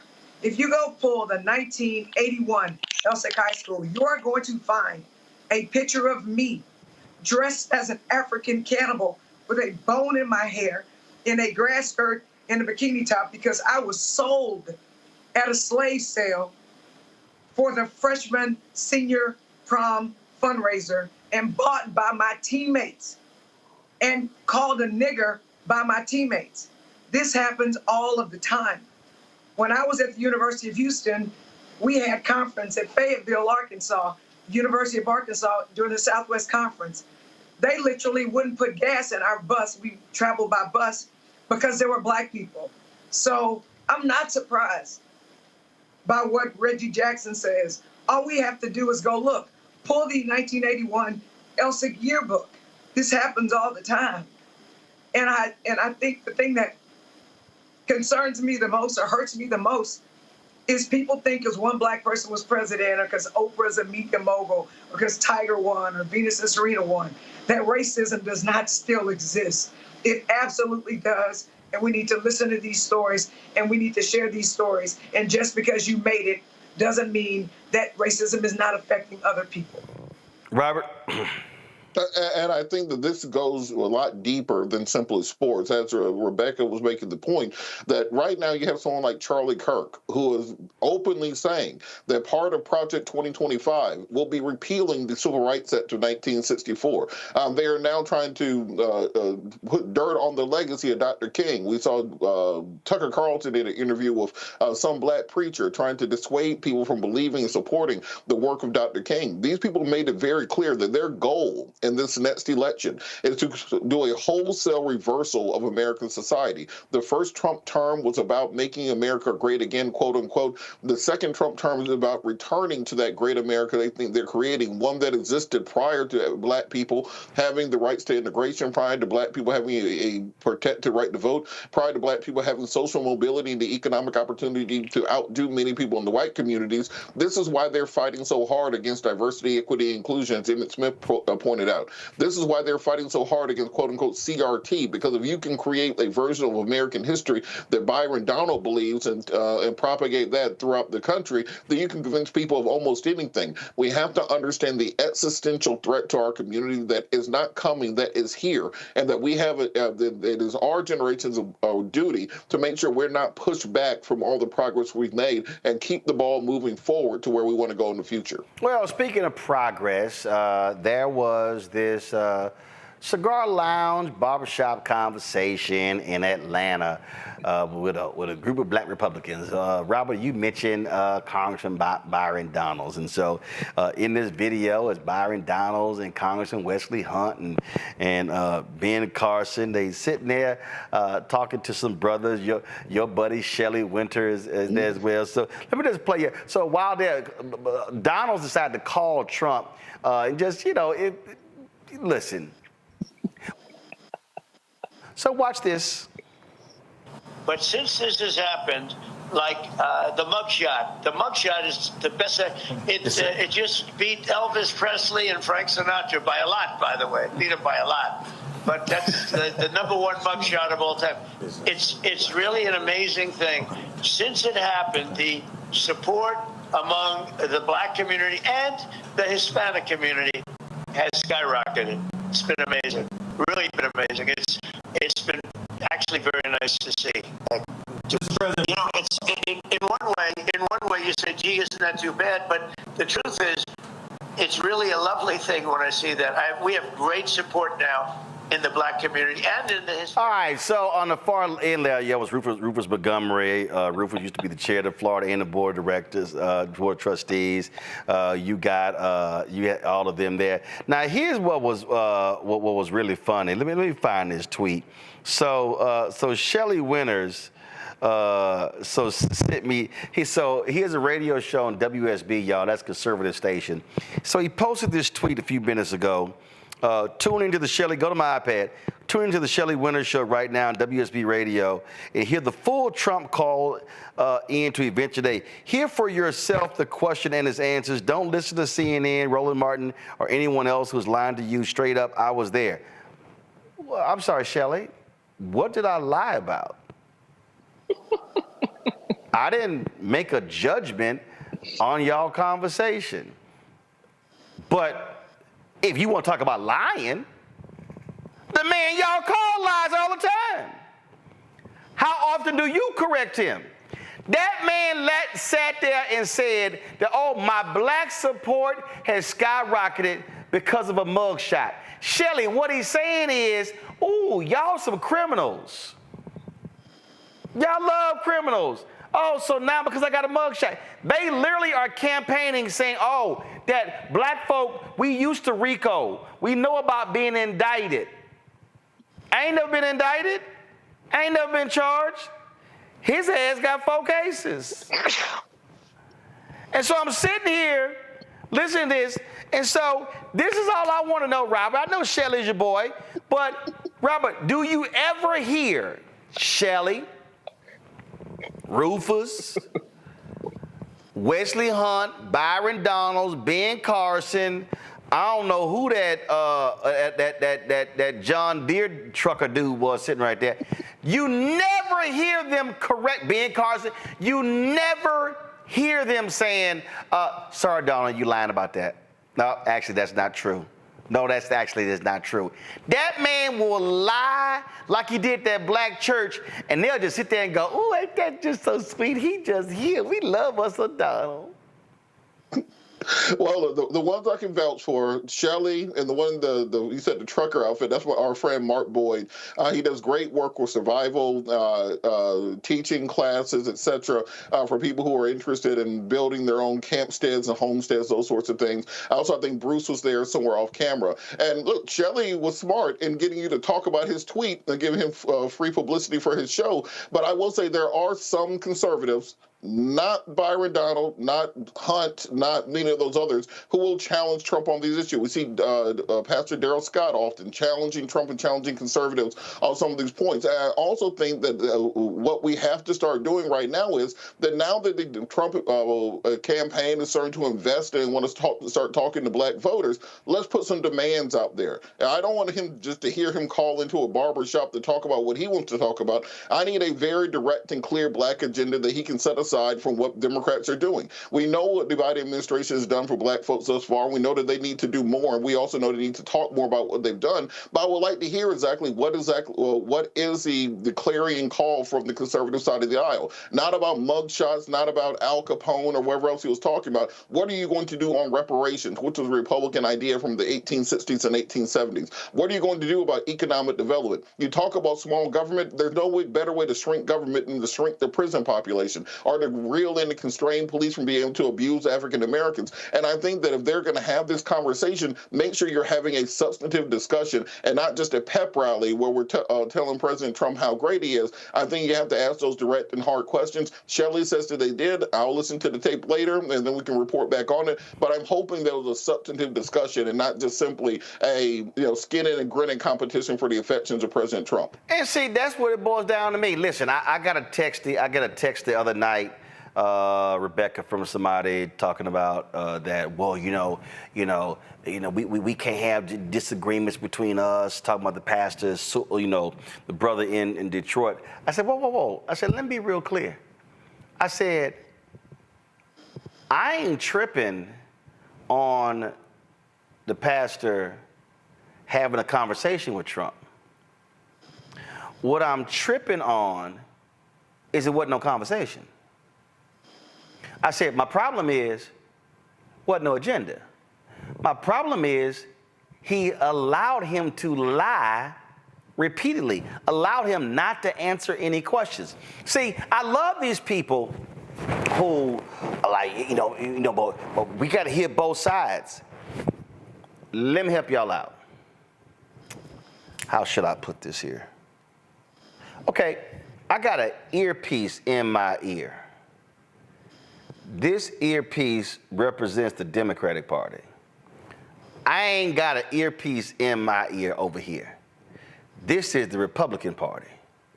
Now, I could hear somebody talking to me here, and I could be off camera and talk into this microphone and talk to the control room. So let's say Democrats are talking, I could talk back, I can hear what they say, I can respond to them. Over here ain't no earpiece. This is the Republican Party.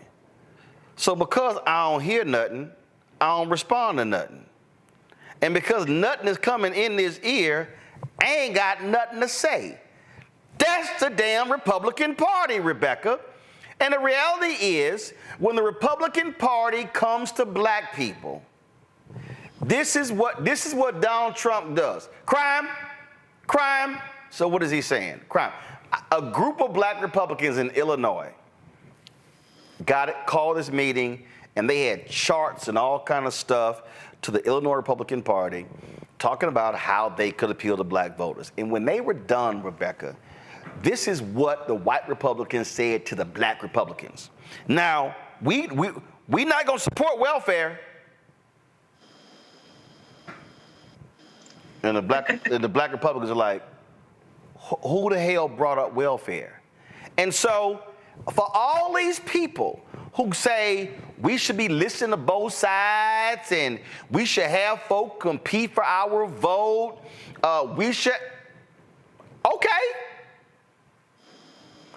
Where's your agenda? And once you present your agenda, are you going to listen for our response to your agenda? And then how you going to respond when we hit you back and what we want don't jive with what you said to us? If people like Byron Donalds wanted to have an actual conversation on policies that are befitting and are in the best interest of black folks, we could have that conversation out of the context of Republican versus Democrat. We could have that conversation talking about black progressivism. We could have that conversation talking about black conservatism and what that actually looks like. However, if Byron Donalds show up under the Republican Party flag, and that's the brand that he's touting, that's where some of the issue is going to come in. Because right now, the number one person carrying the banner of the Republican Party is Donald Trump. So to have the standard bearer call and say, hey, I relate to black people because I have a mugshot, I'm now a convicted felon, I am just like y'all. No, you're not like us. And so my issue even with this, with people like Byron Donald says, hey, if this is going to be transactional, get your money up front because Donald Trump doesn't pay his bills. If all these people are saying, hey, we're going to shuck and jive and do this because we want to make money, fine. I support Black people making money, but let's be clear what this is and what it isn't. This isn't actually a substantive conversation of what it takes to move Black families and Black communities forward in this country, because unless you're actually going to go back, talk reparations, talk about the things that are owed to us, we cannot move forward. And so the other weird thing about this, like when I was looking closely at that picture, I was like, or the video you showed, Roland, because I was trying to figure out if I could say one positive thing about the picture, besides it's very awkward to see like 7 Black men all squished together in a barbershop. As many barbershops that I've been into with my dad, I've never seen that kind of look so awkward. And so I was trying to think of something positive to say. So I will say one thing positive. At least one of them had a shape up, and that happened to be Byron Donalds, because the rest of them are either bald or they need a shape up. Like it's crazy. And let me go ahead and say this before I go, Jolanda. And I just and I ain't saying this because they Black Republicans. I've actually said this about Democrats too. Can we stop having fucking conversations in barbershops with Black men? That is not the only damn place we go to. This shit get on my nerves every time I hear folk talk about, let's talk. First of all, let me help y'all out. I don't go to a barbershop. My barber comes to me. He cut my damn hair in the kitchen here, okay?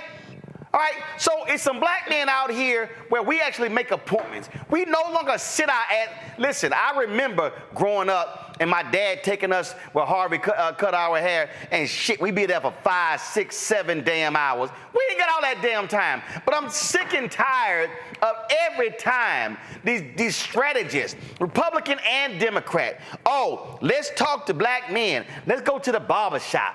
Let's talk to Black women. Let's go to the beauty shop. Damn it. Go somewhere else. Jolanda, go ahead. So, first of all, they caricature us. That's just what they do. So, it's frustrating to me because why aren't we on the golf course? People play golf. Or why aren't we in the suites at sporting events? Or why aren't we in the boardroom? Because they don't presume that we're there. And as long as we sit down and we allow these conversations, then that's something. I'll also say this, Roland. Every time they got something to say, they got something negative to say about you because they're trying to beat you down because they know we listen to you and you understand us. So when your name are on their lips, it's because you're relevant. The next thing, Wesley Hunt ain't got nothing to say. He's here in Houston. He's currently being investigated for spending over $70,000 in campaign funds to join an exclusive white country club. So he ain't gonna say anything about Donald Trump and convicts because he might end up being one. The next thing that I'll say is the Black people that Republicans seem to embrace always seem to have an Aunt Jemima or an Uncle Tom sort of vibe to them, which last time I heard, I'm not walking around with a scarf tied on top of my head, chewing tobacco or whatever. So I think that we need to call them what they are, and we need to stop having the conversations that they want to have, because in order to have substantive conversations about us, you actually have to have a brain. And quite frankly, I believe that Republicans are so terrified of being identified by Trump and getting primary that all they're going to do is sign off on what he says. And that's not a way to have government that represents everybody. All I'm saying is this is my problem. If y'all want to have a Black conversation, come talk to Black people. Come on. Listen, I ain't afraid. Everybody know. I had Ben Carson on my show when he ran for president on TV1. I had Senator Tim Scott. I've had Byron Donalds on here. Carol, do this here. Call Wesley Hunt's office and invite his ass. Call him every day. Call Donald's office. It's like, if y'all want to have a conversation, let's have a conversation about a Black agenda. Because Trump ain't got one. He ain't got one. And we know that. We know he ain't got a Black agenda. And we know what Project 2025 is. We know this. So I would love to hear, and maybe Robert, you can find out. Shelly Winter, since your ass wanted it. And matter of fact, Shelly, don't just come on my show when Robert co-hosting, when he guest hosting. Bring your ass when I'm here. Come on, Shelly. Bring your ass on this show when I'm here. I'll wait. Because, see, here's what I would love to know. I would love to know, out of all the black men sitting in that damn barbershop, how many of y'all challenged Trump when he said he is going to give immunity to all cops if he comes in so they can do their job? Uh-oh. Uh-oh. I want to know how many of y'all asked him that. I want to know how many of y'all said to Trump, are you going to aggressively investigate police officers in wrongdoing like the Biden-Harris administration has done? Because that was one patterns and practice investigation under Trump for 4 years. It's been almost 12 under Biden-Harris. I'll wait. Let me see what y'all got. We'll see. I'll be right back.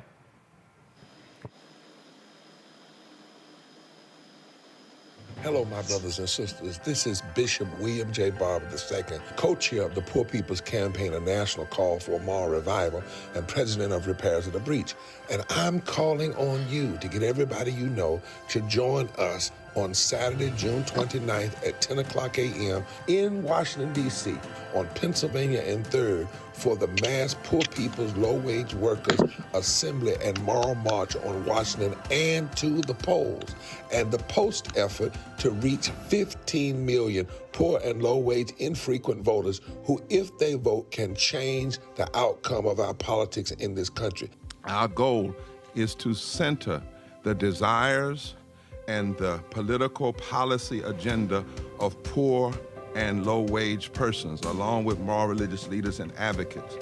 Too often, poor and low-wage people are not talked about, even though in this country today, there are 135 million poor and low-wage persons. There's not a state in this country now where poor and low-wage persons do not make up at least 30% of the electorate.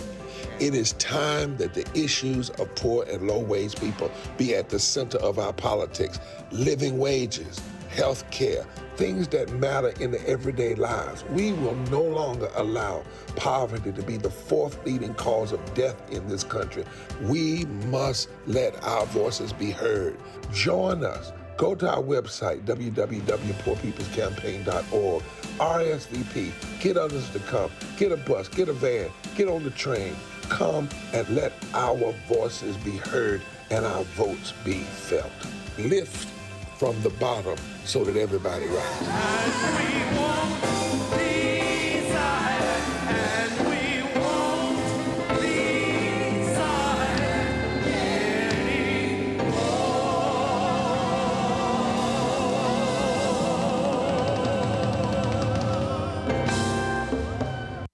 I am Tommy Davidson. I play Oscar on Proud Family, Louder and Prouder. Right now, I'm rolling with Roland Martin, unfiltered, uncut, unplugged, and undamn believable. You hear me?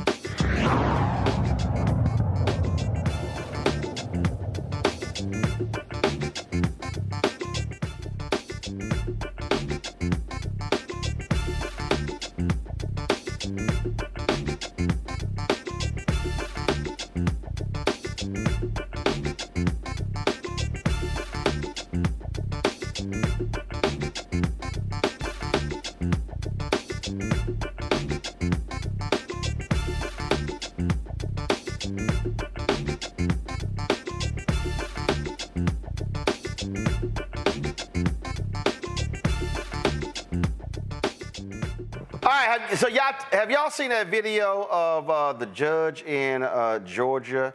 Her name is Christian Coomer. How she hit a cop. They had a run-in at a club or a bar or something like that. Well, she has now been booted from the bench, but it wasn't because of that. It was because of an ethics investigation. After 4 separate hearings on 30 ethics charges, the Georgia Supreme Court ruled that Douglas County probate judge Christina Peterson should be removed from the bench and not eligible to be elected or appointed to any judicial office in Georgia for the next 7 years. The 38-year-old judge is accused of assaulting a police officer outside an Atlanta nightclub. Court documents note that Peterson violated the Code of Judicial Conduct and several violations of the Judicial Qualifications Commission. They said showed a pattern of judicial misconduct while in office. This video, Robert, sure don't help her situation. Well, why is everything always got to happen in Georgia? Well, nothing ever happens in. Hey, y'all the new Florida. Okay, 2 things. One, I'm texting Shelly. Shelly says, I'm game whenever you want, love it, for a debate. So Shelly has agreed to come on the show to debate you about me being involved to where. So Carol has his info. I'll shoot it over to her after the show so y'all can get it set up. I just want to be a fly on the wall for the whole thing. But with Judge Peterson, I know the young lady. She's what I believe happened is the State Judicial Qualification Board had already determined that she needed to be removed from office. She appealed it to the state Supreme Court. The state Supreme Court released their determinations yesterday, removing her from the bench. I believe she knew those things were coming down, and often, as people do when their lives begin spiraling, they begin making even worse decisions. She went to this nightclub. She had a few too many, apparently, to drink. Decided to, instead of leaving orderly, to, of course, resist arrest, which resulted in things getting worse in the video that we see here. I'm hoping that she gets the help that she needs to deal with these issues, and I don't think any of us should celebrate or stomp on the grave of somebody when they appear to be going through a very difficult period of time in their life. I think all of us can imagine ourselves in a, not this situation in particular, but on our worst day or when we're in a heightened state, something happening, and we wouldn't want to broadcast through the whole world, but that's what happens when you're in public life, when you're in public office. And all that said, I'm hoping for the person to get better, as opposed to some of the people who are celebrating the downfall of a public official. But from the beginning of her term, she's had turmoil, and it appears that has come to a halt, and we're just hoping she can do better in the future. Rebecca, I saw this video, was it on Big Ticket's page? Yeah. And she was on there, and she was talking about what happened. So roll it. Actually, let me pull it up to y'all. And so she was describing what happened at this, outside of this club. And I'm like, I hear you, but you still gotta be a little different. Okay, pull it up. You're missing what happened before that. You're missing the attack on the woman. That's what you're missing. So what I saw in the video, the woman is screaming, hey, he hit me, and you're saying let her go, right? In the video. Correct. Then the guy that I was talking to was not an officer. I was talking to the guy that was holding her. Whoever that was, I don't know if he was security or whatever, he didn't have authority to be putting his hands on her. She has already been attacked. I don't know if he's part of this attack. I just know I have a right to defend third parties. I know she was a victim, and I know you needed to get your hands off of her. Did you know her? No, I don't know anybody. Oh, you didn't know her at all? I didn't know her. I just saw her getting attacked, and I mean, how that man was punching her, it was like he was in a boxing ring. Were you the only one standing up for her? Yes. And I just didn't, listen, I was minding my business, and let's be clear, I just don't go to that place. I have a friend who, it was his birthday. I love this friend. He's a very kind guy, and I said, okay, I'm gonna go. And it was a night that was fine, and then we were just waiting in line to get some hot dogs, some stuff we don't need at 2 a.m. or whatever. So I just know that I just was sitting there, and then all of a sudden, I'm shifting on my feet because my feet hurting, and then I just saw they just come past me, and just the man just started hitting it, like, and I'm like, I'm shocked at this point, like I'm like triggered, like what in the world, like I don't know if it just really did something. So I knew I didn't have any might to stop him. I can't punch him. I can't do anything. Right. But I could try to. He was pursuing her, so I tried to pull his shirt and just get him off of her. So was he okay, so they said the allegations are you put your hands on the officer, right? So that's what they're saying, but you're saying you didn't see him in officer clothing or uniform? That's two different things. So basically you're talking about, so there was an attack and then there was when I was trying to get her out of the man's grasp. Gotcha, okay. At that point, the man's grasp is when they're trying to allege that I hit an officer. Okay. So when you were trying to tell them to let her go, an officer actually grabbed you and told you to get away from the situation, and that's when the officer said nothing to me. He said nothing. Hit me to the ground. He what? He knocked me. He knocked me out. He didn't say anything to me. That's a whole lot going back and forth. Really, what happened, Rebecca? Bottom line is, it was a lot of drama before this happens, and so you gotta, as Robert, you gotta deal with all that other stuff. And not just this. So Atlanta's not a real place. No disrespect to you, Robert. It's a reality show. We live in a reality show. I just went through a campaign here. It's a reality show. I give it up. That's where we live at. I mean, it is what it is. I've never heard a 2 a.m. glizzy story that led to someone being arrested. I want to lean into my better angels like Robert and say, like, yes, there's a real human here going through real human things. However, that interview is not helping. Please hire a crisis manager and, work through this instead of going on radio and telling this story because it seems wildly unbelievable. I don't know what happened here, but if Judge Peterson is in personal crisis, I do hope that she gets the help that she needs. Jolanda. So here's the deal. I'm a Black elected official. I'm a Black woman. I know the kind of caricatures they say of us. So with everything that I do, I'm always think, can this shit get on the news? Like, seriously. So I can't talk crazy, even if I'm thinking it. If I'm in a position where there's someone beating up a Black woman and I don't know the woman, the first thing I'm going to do is I'm going to take out my phone and I'm going to start recording. And I'm going to say I'm recording you, right? Because trust and believe. If there's a way to get rid of us in our elected capacity, they're going to do it. I agree. As her lawyer, if I were her lawyer, I'd be like, you are not speaking.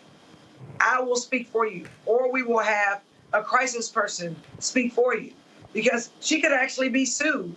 And what I'm surprised about with her being a lawyer and a judge is that she didn't think about these things. But as I told my son a long time ago, people with jobs, people with good jobs, they ain't outside in the middle of the night. They at home because they got to get up the next morning and go to work or church if it's the weekend. So I say that to say this. It just seems like she's had a number of bad decisions.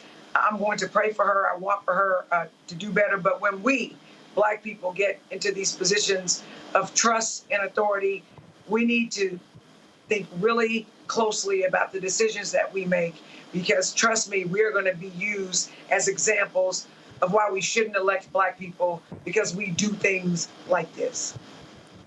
All right, folks, Louisville, Kentucky needs a new police chief. Jacqueline Gwen Villarreal, who was suspended earlier this month over mishandling a sexual harassment claim about an officer, has resigned. She is the third full-time Louisville police chief to resign or be fired since 2020. Lord, they can't keep nobody. The department's leadership has had a revolving door since officers fatally shot Breonna Taylor during a botched drug raid. Gwen Villarreal's suspension was for how she handled a sexual harassment complaint brought by Major Shannon Lauder against a fellow police major. Lauder reported it to Gwen Villarreal during a May meeting of the command staff, but later at that same meeting, Gwen Villarreal promoted the major to lieutenant colonel. Lauder said she spoke up at the meeting after Gwen Villarreal asked if there were any concerns about working with other command staff members. She was Louisville's first Black female police chief. Well, gotta go. All right, y'all, that is it for us. Tomorrow, y'all, tomorrow, we are going to have the blackest presidential debate coverage anywhere. First of all, if y'all want to watch that unseasoned stuff, go right ahead. Y'all know it's not going to have any flavor whatsoever on other networks. But y'all know it's going to be real. It's going to be to the point.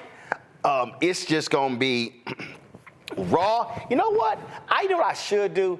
I should have two feeds going. You know how ESPN has the feed of the Manning brothers watching the game? I should have a feed running of a camera in here as we watch the debate and react in real time. I don't know, maybe too much cussing going on. All right, y'all, beginning at 8 p.m. tomorrow, our pre-debate coverage kicks off. Debates 9 to 10:40, and then we are live after that. Man, we got a fantastic lineup of people who are going to be here. I can't wait for us to do a little something. So, y'all, there's not going to be a show at 6 o'clock tomorrow. So we're live 8 p.m. Eastern right here on the Black Star Network. Let me thank Jelana. Let me thank Robert. Let me thank Rebecca for being on today's panel. Thank you so very much.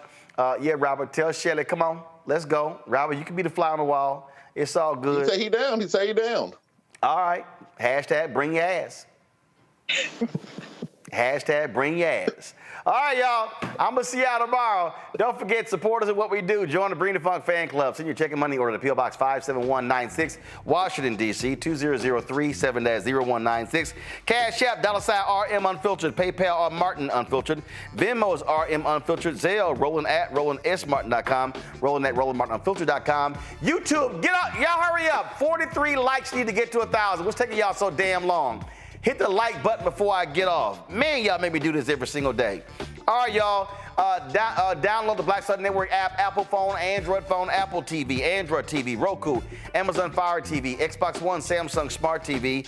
Be sure to get a copy of my book, White Fear, How the Browning of America is Making White Folks Lose Their Minds, available at bookstores nationwide. Ben Bella Books, Amazon, Barnes & Noble, Chapters, Books A Million, Target, all those places. You can also, of course, you can get the audio version on Audible. Folks, I'm going to see y'all tomorrow. Yep, I am repping my Texas A&M jersey. We finished second in the College World Series. Then our coach, he left to go to our rival. Yeah, that was pathetic how he left.